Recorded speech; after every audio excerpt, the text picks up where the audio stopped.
ॐ निरञ्जनं नित्यमनन्तरूपं भक्तानुकम्पाधितविग्रहं वै ईशावतारं परमेशमिदं तं रामकृष्ण शिरसा नमामः। जननीं शारदां देवीं रामकृष्णं जगद्गुरुं पादपद्मे तये श्रित्वा प्रणमामि मुहुर्मुहुः। ॐ नमस्ते ज्योतिराजाय विवेकानंद सूरये सच्चित सुख स्वरूपाय स्वामिने तापहारिणे। ঠাকুর মা ও স্বামীজির চরণে আমি আভূমি লুণ্ঠিত প্রণাম নিবেদন করলাম।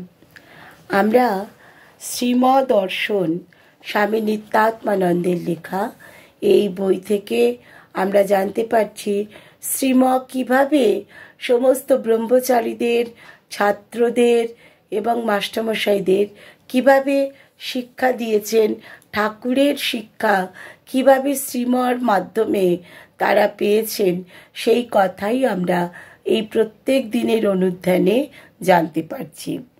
শ্রীম বলছেন, দেখো যার যেমন ভাব তার তেমনি লাভ হয়। জনৈক ব্রহ্মচারীকে বলছেন যে ভাগবতে পড়া হচ্ছিল যে ব্রহ্মচারীর কি কি কর্তব্য, তো বলো দেখি ব্রহ্মচারীর কি কি কর্তব্য। তখন সেই ভক্ত ব্রহ্মচারী বলছেন যে গুরু সেবা, নিয়ম এবং পাঠ, তিনটে হচ্ছে ব্রহ্মচারীর অবশ্য কর্তব্য। গুরু সেবা, নিয়ম আর পাঠ, অর্থাৎ অন্তর এবং বহির দুটোতেই শৌচ। অন্তর শৌচ যেমন আমাদের ভিতরটাকে যে কোনো রকম কালিমা যুক্ত হবে না। আমরা হয়তো মুখে অনেক ভালো কথা বলি, মিষ্টি মিষ্টি করে কথা বলি, কিন্তু ভিতরে আমাদের অন্যের সম্পর্কে অনেক খারাপ কথা রয়েছে। কেউ পিছন ফিরলেই হয়তো তার সম্পর্কে কথা বলছি, এটা মোটেই কিন্তু শৌচ নয়। তো অন্তর এবং বাহির দুটোই কিন্তু শৌচ থাকতে হবে। আর গুরু সেবা, সেটা হচ্ছে অত্যন্ত কঠিন কাজ, কারণ তার যদি কৃপা হয় তবেই কিন্তু গুরু সেবা করতে পারো। যদি গুরুর কৃপা না হয় তাহলে কিন্তু গুরু সেবা করা যাবে না। আর যদি সেটাকে নিষ্কামভাবে করতে পারো, যে আমি গুরুর সেবা করছি, এর বিনিময়ে আমি কিছু চাইছি না, আমি এমনিই গুরুর সেবা করছি, আমি গুরুর ভালো। গুরু সেবা বড় কঠিন কাজ, তার কৃপা হলে তবেই গুরু সেবা করা যেতে পারে। নিষ্কামভাবে যদি না করা যায় তাহলে এটার উল্টো ফল হতে পারে। নিষ্কামভাবে করা মানে কি, আমি গুরু সেবা করছি, তার বিনিময়ে কিন্তু আমি কিছু চাইছি না, যে গুরুদেব আমার ভালো করবেন, আমার ছেলে মেয়ে ভালো থাকবে, আমার স্বামী ভালো থাকবে, আমার বাড়ির লোকজন ভালো থাকবে, আমার বাড়িতে উপায় ভালো হবে, ইত্যাদি কোনো কিছু নয়। গুরুর সেবা করছি মানে আমি সেবা করছি, সেবাইটুকু করছি, তার বিনিময়ে আমি কিছু চাইছি না। এই যদি গুরু সেবা হয় তাহলে গুরু আর ইষ্টে ক্রমে অভেদ জ্ঞান হয়, যে যিনি গুরু তিনি ইষ্ট। এই জ্ঞানটা তখনই হবে যদি আমরা নিষ্কামভাবে গুরুর সেবা করতে পারি। বরানগর মঠের একজনের কথা শ্রীমা বলছে যে গুরু সেবা করেছিল 6 মাস, এবং সেই ঠাকুর সেবা, সাধু সেবা, আশ্রমের থালা বাসন পর্যন্ত সে মাজত। সে কাজকর্ম করতো বটে, কিন্তু অফিসের কাজে লাগে এরকম সমস্ত বইপত্র। শেষে দেখা গেল চাকরি নিল, বিয়ে করলো, মাসে 20 টাকা মাইনে পেল, এখন 100 টাকা মাইনে পায়। অর্থাৎ এই যে সে কাজকর্ম করত, তাতে কিন্তু সে একটা উদ্দেশ্য নিয়ে করত। তাই সর্বদা প্রার্থনা করবে যে গুরুর কাছে, যে প্রভু আমাকে ভুলিও না। এটা শ্রীমা বলছেন যে কেউ যদি কাজ করে কিছু একটা চাওয়ার জন্য, তাহলে কিন্তু সেই কাজটা নিষ্কাম কাজ হলো না। সেজন্য যখনই কোনো সেবা করবে তখন প্রার্থনা করবে যে গুরু তুমি আমাকে ভুলিও না। নির্জনে গোপনে প্রার্থনা করবে। আর দক্ষিণ দিকের মাঠে গিয়ে একলা নির্জনে গোপনে থাকলে তবেই কিন্তু প্রার্থনা করবে। প্রার্থনা করবে গুরুর কাছে জোরে জোরে বলো, যাতে কেউ না শুনতে পায়, এবং সেই বললে পরে তবেই কিন্তু সেখানে কাজ হবে। এবং নিয়ম পতঞ্জলি ঋষির মতে হচ্ছে সন্তোষ, তপস্যা আর ঈশ্বরে প্রণিধান। আবার এই দুটিও পাঠ করো ভালো করে। আর শৌচ, পাঠ বলতে কি যা তা পড়া নয়, যাতে ভগবানের প্রতি মন আসে। আধ্যাত্ম শাস্ত্র পড়ো, অধ্যাত্ম শাস্ত্রের দিকে মন ভগবানের দিকে যাবে। যেমন হচ্ছে কি গীতা পড়ো, ভাগবত পড়ো, চণ্ডী পড়ো, উপনিষদ পড়ো, এই সমস্ত পড়ো, যাতে তোমার মন ভগবানের দিকে যায়। আর শৌচ হচ্ছে কি বহিঃশৌচ, অন্তঃশৌচ। অন্তঃশৌচ হবে কি ঈশ্বরের চিন্তা দ্বারা, ধ্যান জপ ইত্যাদির দ্বারা। আর অন্তঃশৌচের প্রয়োজন হচ্ছে অনেক বেশি। তাহলে আমাদের কি কি করতে হবে? 1 নম্বর হচ্ছে গুরু সেবা, 2 নম্বর হচ্ছে শৌচ। শৌচটা কি? অন্তঃশৌচ বহিঃশৌচ। আমি বাইরে গেলাম, ভালো করে পা ধুয়ে তবে ঘরের মধ্যে ঢুকলাম, ঠাকুর ঘরে ঢুকলাম, ধূপ জ্বালালাম ইত্যাদি। যে বাইরে থেকে এসেই ঠাকুর ঘরে ঢুকলাম না, এবং এই যে পাটা ধুয়ে এলাম, হাত মুখ ধুয়ে এলাম, এটা হচ্ছে বহিঃশৌচ। আর অন্তঃশৌচ কি? ওই যে ঠাকুর ঘরে ঢুকলাম, ঠাকুরকে ধূপ দেখালাম, আরতি করলাম, এবং ঠাকুরের কাছে প্রার্থনা করলাম যে আমি যে তোমার এই সেবা করছি, তোমার সেই সেবার জন্য আমার মনের মধ্যে যেন কোনো বাসনা না আসে, আমার মনের মধ্যে যেন কোনো কিছু চাওয়া না আসে, এবং সেই চাওয়া পাওয়া সমস্ত কিছু ত্যাগ করে দিয়ে আমি যেন তোমার সেবা করতে পারি। গুরু সেবাও ঠিক তাই, যে কোনো চাওয়া পাওয়া না রেখে গুরুর সেবা করা, শুধুমাত্র সেবার জন্যেই সেবা করা। জানবে যে নোংরা লোকের ধর্ম হয় না। আবার ব্রহ্মচারীদের এই নিয়ম নিষ্ঠা ইত্যাদিগুলো পালন করতে হয়। ব্রহ্মচর্য নিয়ে 12 বছর থাকতে হয়, তারপরে হচ্ছে সন্ন্যাস। আজকাল তো 2-1 বছরের মধ্যে সন্ন্যাস নিয়ে পাকা হয়ে যাচ্ছে। এটা ফ্যাশন নয়, এটা হচ্ছে গেরুয়া রংটা, এটা কোনো সাইনবোর্ড নয়। এটা কেবলমাত্র তুমি অন্তরে বাহিরে সবটাই একবারে ঈশ্বর সেবার জন্য উপযুক্ত হয়ে উঠেছ, তবেই তুমি সেটা পাচ্ছ, অর্থাৎ গেরুয়া পাচ্ছ। শুধু গেরুয়াতে কিচ্ছু নেই, মনটিও সঙ্গে সঙ্গে রঙিন হয়, তবেই হচ্ছে ঠিক। অর্থাৎ যে গেরুয়াতে আমার পোশাক রাঙানো হলো, আমার মনটাও সেই গেরুয়াতে রাঙা হয়ে গেল, এবং সেটাই হচ্ছে গেরুয়া নেওয়ার যথার্থ কাজ। তারপরের দিন একাদশীর দিন। সেদিন রাত্রি শেষে সমস্ত ভক্ত, ব্রহ্মচারী, শ্রীমন নিজে অশ্বত্থমূলে, কেউ আমলকি গাছের তলায়, সবাই মিলে সেখানে ধ্যানমগ্ন হয়ে রয়েছেন। আস্তে আস্তে সূর্য উঠছে, এবং সূর্য ওঠার সাথে সাথে পাখিরা ডাকতে শুরু করেছে, এবং ক্রমশ দেখা যাচ্ছে পূর্ব দিকে একদম কমলা রঙের সূর্য যেন ধীরে ধীরে উদিত হচ্ছে। আর শ্রীম দক্ষিণের যে একদম শেষ প্রান্তরে, সেখানে একটা হরিতকির বন ছিল, সেই বনের মধ্যে শ্রীম বসে আছেন, এবং কিছুক্ষণ আগে সূর্য উঠেছে, এবং 2-4টি গাভী তারা বিচরণ করছে, আরও 2-1টা পাখি তারা মিষ্টি সুরে গান গাইছে। এক অপূর্ব সুন্দর পরিবেশ তৈরি হয়েছে। আর শ্রীম তৈত্তরীয় উপনিষদের ভৃগুবল্লী সুর করে পাঠ করছেন, সামনে একজন ব্রহ্মচারী বসে আছেন। যখন পাঠ শেষ হলো, ভৃগু বরুণ সংবাদ বলছেন। ভৃগু ঋষি পিতা বরুণের কাছে উপস্থিত হয়ে অতি বিনীতভাবে বলছেন, অধিহি ভগব ব্রহ্মেতি, অর্থাৎ ভগবান আমাকে ব্রহ্মতত্ত্বের শিক্ষা দিন।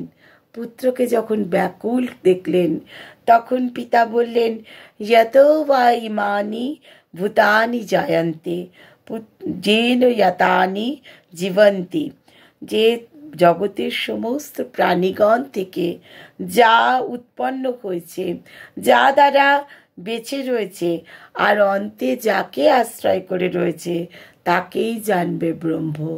অর্থাৎ পুত্রের ব্যাকুলতা দেখে পিতা সেখানে মানে শিক্ষা দিলেন, ইয়তো বা ইমানি ভূতানি জায়ন্তি येन जातानि जीवन्ति यत् प्रयन्तभि संविशन्ति तद्विजिज्ञासाস্য তদ ব্রহ্মেতি। জগতের সমস্ত প্রাণীগণ যা থেকে উৎপন্ন হয়েছে, যা দ্বারা বেঁচে থাকে, আর অন্তে যাকে আশ্রয় করে বেঁচে থাকে তাকেই জানবে ব্রহ্ম। যা পিতার আদেশে ভৃগু তখন তপস্যা করতে বসলেন। কিছুদিন পরে এসে বললেন, মনে হচ্ছে অন্নই হচ্ছে ব্রহ্ম, কারণ অন্ন থেকে শরীর উৎপন্ন হয়, অন্ন দ্বারা রক্ষা হয়, আবার অন্নে পরিণত হয়ে শেষে আবার তার মৃত্যু হয়। বরুণ বললেন, এখনো তোমার হয়নি, তপস্যা করো, তবে তুমি জানতে পারবে।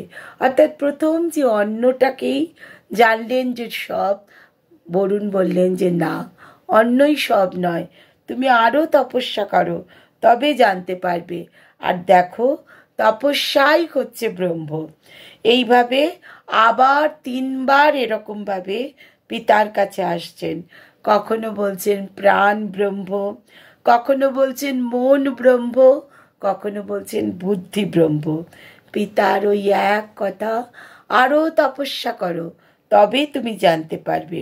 অবশেষে যখন তিনি বললেন আনন্দ স্বরূপই হচ্ছে ব্রহ্ম, তখনই পিতা হাসলেন এবং আনন্দ স্বরূপ লাভ হলো।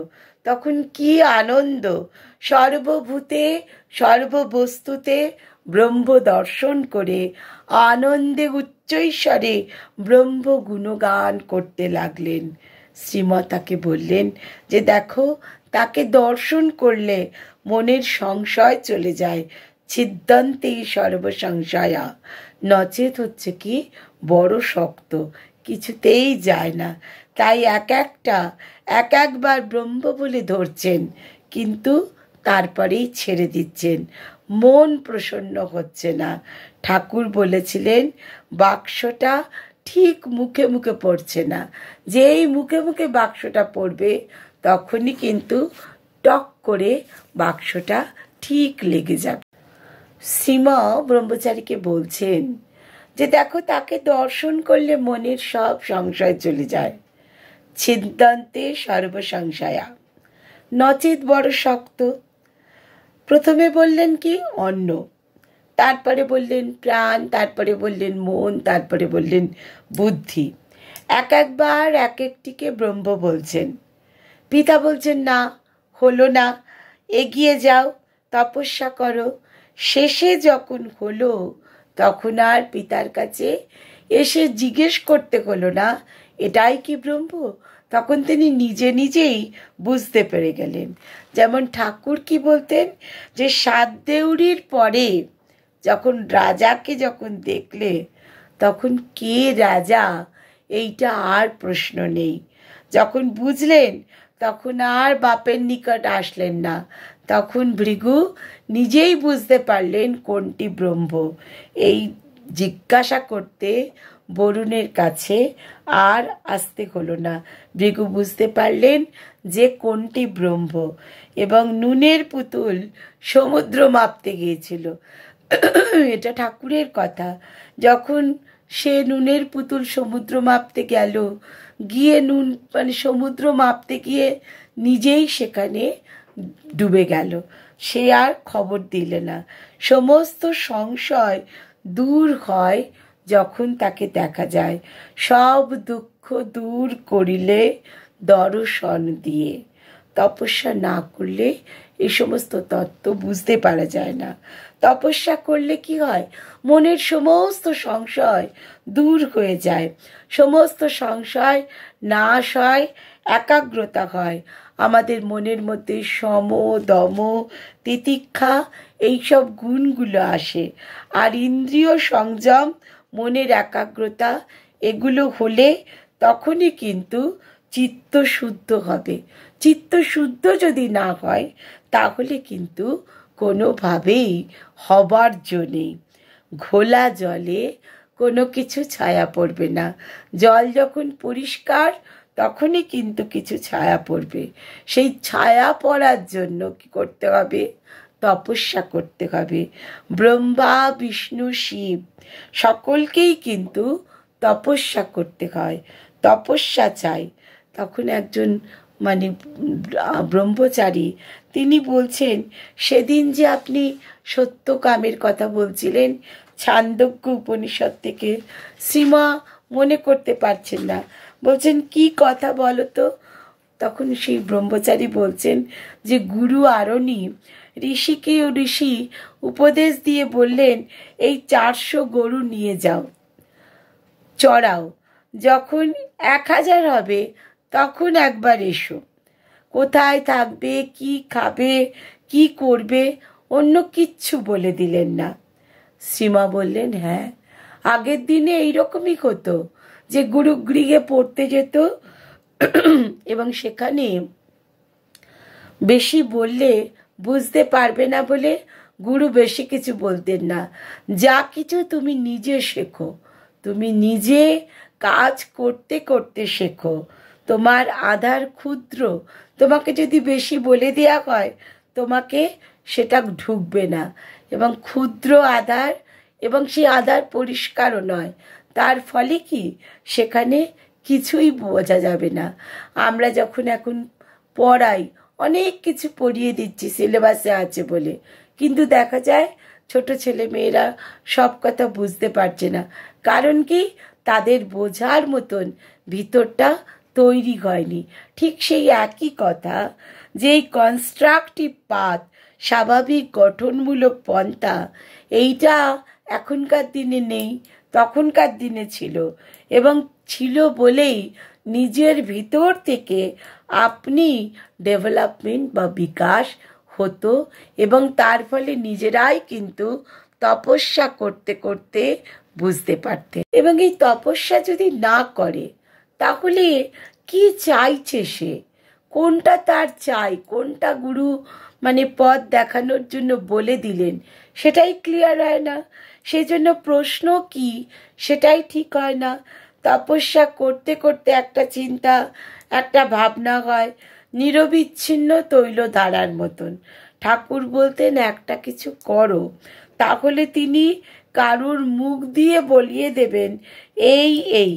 তিনি বলতেন প্রার্থনা করো, আন্তরিকভাবে প্রার্থনা করো, এবং ব্যাকুলভাবে প্রার্থনা করলে দেখবে যে কোনো কারোর মুখ দিয়ে ঈশ্বর তোমার কাছে জানিয়ে দিচ্ছেন যে এটাই তুমি চাইছো, এতেই হবে। শেষে সত্যকামকে ষাঁড়ের মুখ দিয়ে তিনি বলালেন। অগ্নি, হংস, মদণ্ড এরাও সবাই উপদেশ দিলেন। ঠাকুর বলেছিলেন যে মা কুকুরের মুখ দিয়েও হয়তো কিছু বলাবেন। সেই জন্য যখন সময় হবে তখন কিন্তু আপনিই হবে। কারণ মা যদি উপযুক্ত সময় না বোঝেন তাহলে কিন্তু কিছুতেই আমাদের ওই সঠিক জিনিসটা বুঝিয়ে দেবেন না।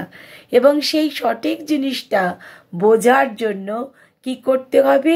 তপস্যা, তপস্যা, তপস্যা। আরো আরো তপস্যা করলে তবেই কিন্তু আমরা সেই পথে, সেই দিকে যেতে পারবো। কারণ মা হচ্ছেন অন্তর্যামী, তিনি সমস্ত জানেন। স্থান, কাল, পাত্রের কোনো অপেক্ষা তাতে নেই।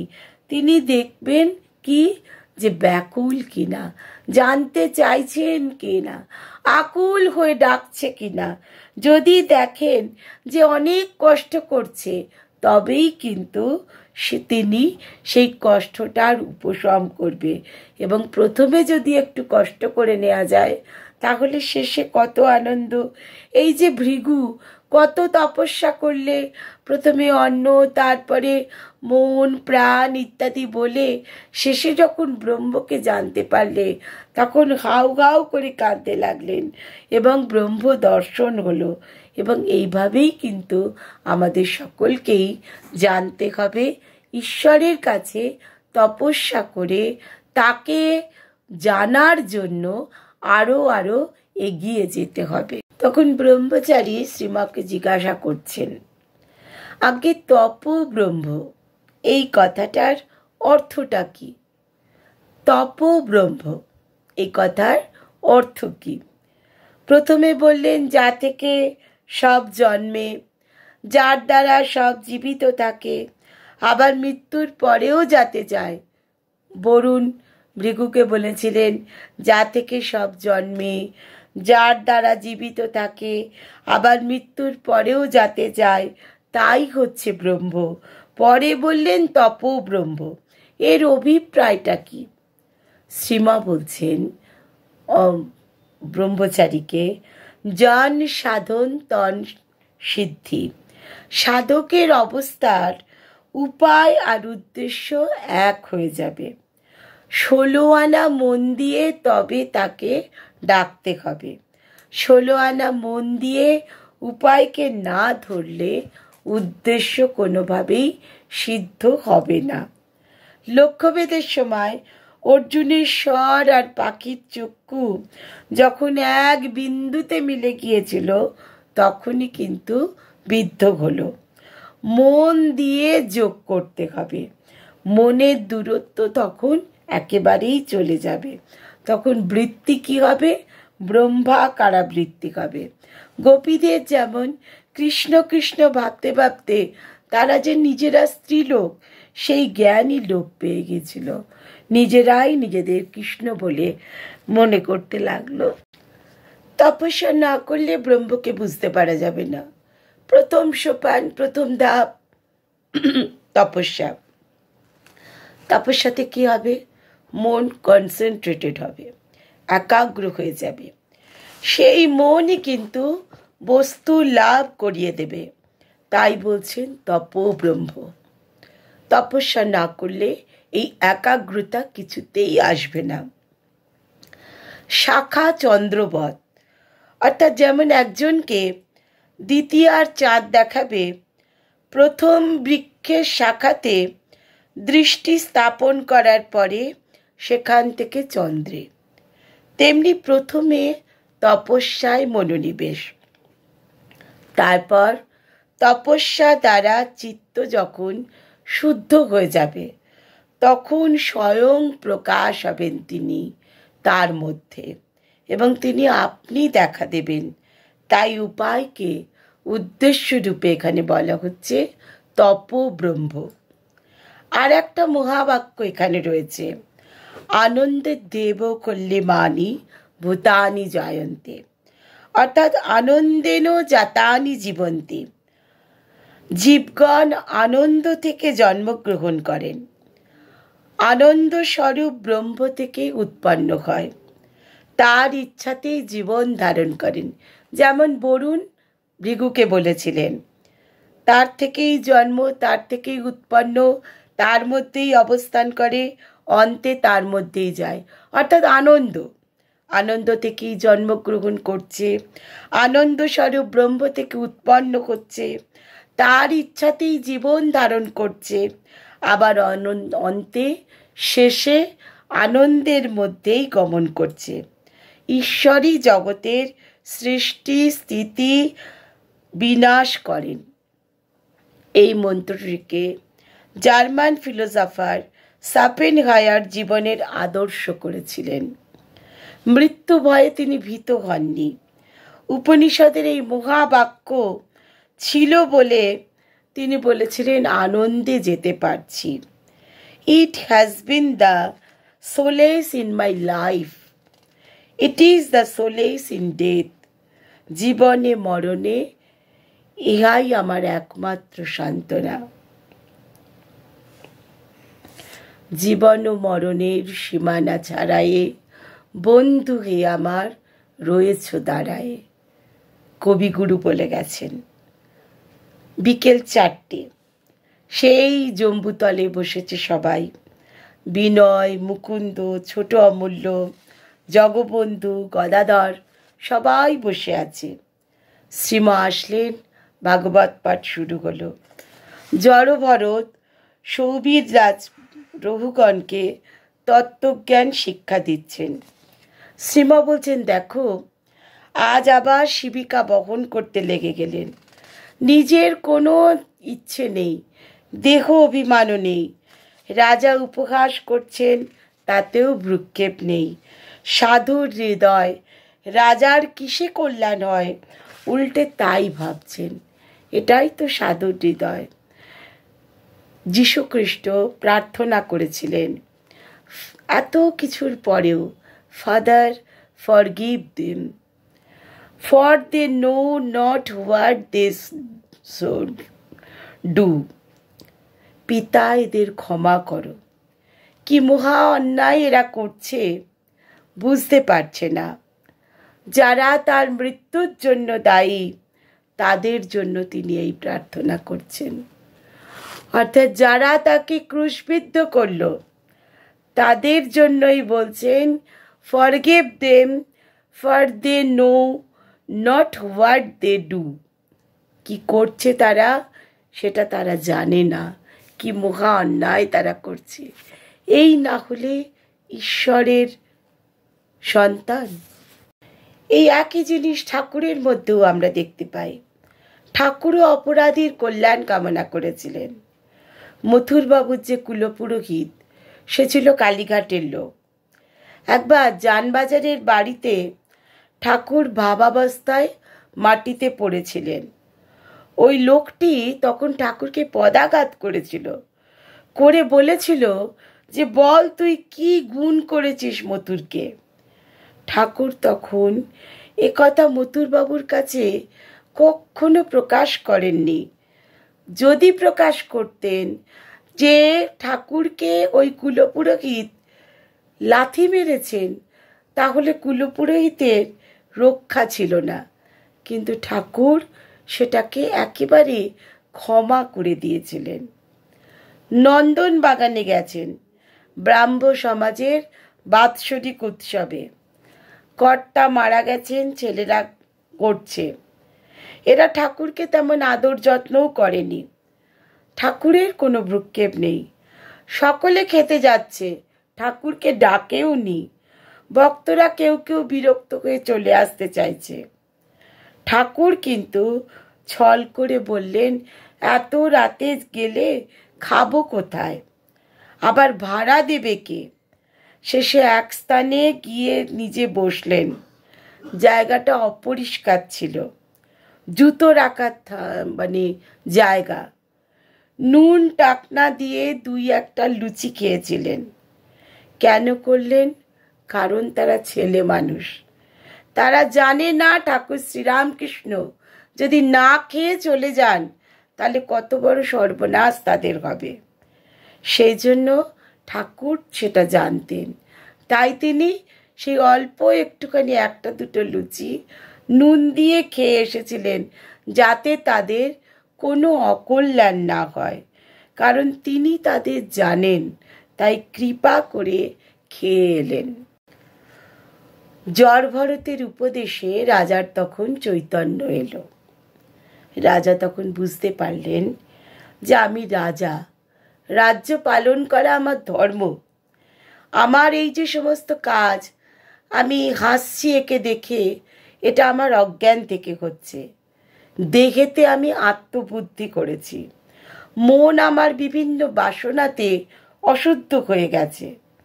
কেমন বলছেন যে ঘৃত ফুরিয়ে গেলে যেমন প্রদীপ নিভে যায়, তেমনি মনও বাসনা শূন্য হলে শান্ত হয়ে যায়, আর তত্ত্বজ্ঞান তখনই লাভ হয়।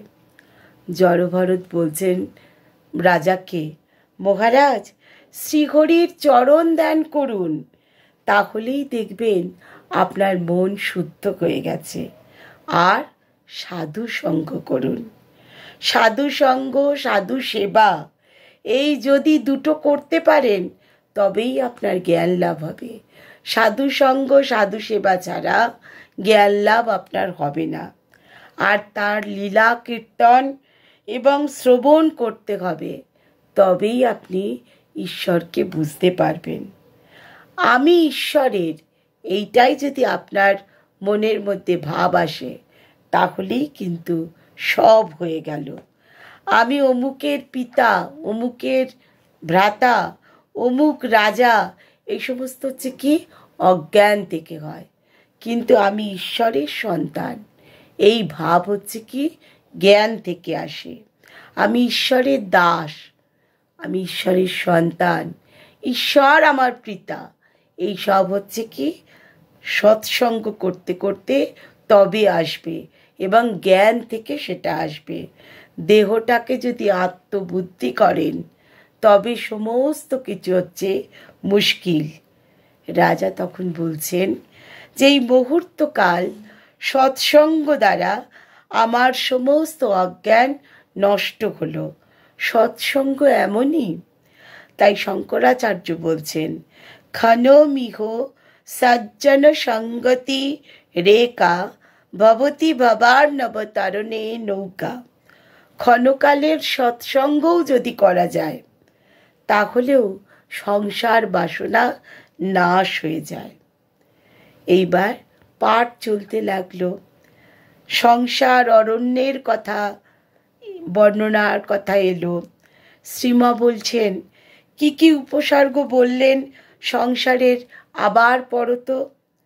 তখন যিনি পড়ছেন তিনি বলছেন সুখ, দুঃখ, রাগ, দ্বেষ, অভিমান, ভয়, প্রমাদ, উন্মাদ, শোক, মোহ, লোভ, মাৎসর্য, ঈর্ষা, অপমান, ক্ষুধা, পিপাসা, মানসিক পীড়া, শারীরিক ব্যাধি, জন্ম, জরা, মরণ, এগুলো সব হচ্ছে কি সংসারের।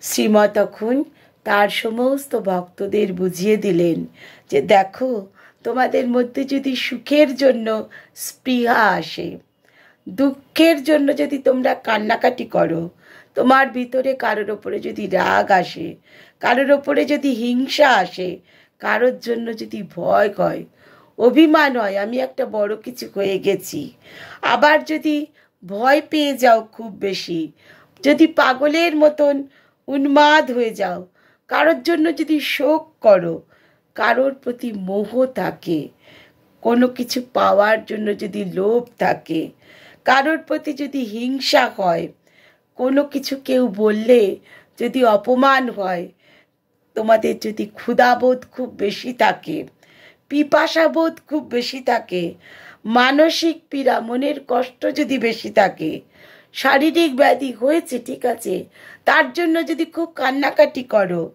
জন্ম, জরা, মরণ, এই সমস্তগুলো জানবে যে সংসারের, যে সংসার অরণ্যের, এগুলোই হচ্ছে উপসর্গ।